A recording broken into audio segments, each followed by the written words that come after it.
நீங்கள்லாம் என்னடா பேசிட்டுருக்கீங்க என்ன பாருங்க. அது ஈவன் நீங்கள் வளர்க்குற நாய் கூட பண்ணும். ஓகே, திடீர்னு பார்த்தா அந்த டைமில் தான் ஏதாவது பேப்பர் எடுத்து கிழிக்கும், இல்லைனா சொந்தக்காரங்கள செருப்பு எடுத்துகிட்டு ஓடும், வீட்டுக்குள்ளே வந்து ஏதாவது ஒன்று பண்ணும். அப்போ நம்ம உடனே அதுக்கிட்ட கவனத்தை செலுத்துவோம். புரியுதுங்களா? ஸோ அது கோவத்திலேயோ இல்லை வெறுப்புலையோ பண்ணல.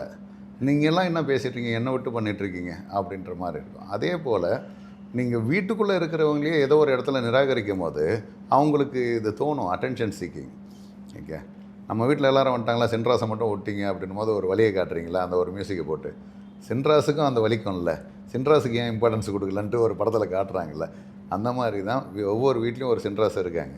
அவங்களுக்கு ஏன் இம்பார்ட்டன்ஸ் கொடுக்கல, என்ன நீ ஏன் கவனிக்கலை, எனக்கு என்ன தேவைன்னு தெரியுமா? ஏன்னா சமீபத்தில் ஒரு வீடியோ பார்த்தேன். நான் இட்லி கேட்டேன், இட்லி கூட கொடுக்கல, நான் பக்கத்து வீட்டில் போயிட்டு வாங்கி சாப்பிட்டேன் அப்படின்னு. அதை வந்து காமெடியாக நிறைய பேர் சித்தரித்து போட்டாங்க.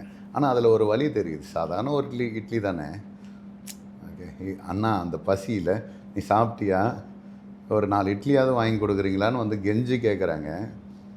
அதை அலட்சியப்படுத்தி உனக்கு வேணும்னா நீ போய் வாங்கிக்க, நான் டயர்டாக இருக்கேன், தூங்குறேன் அப்படின்னு சொன்னான்.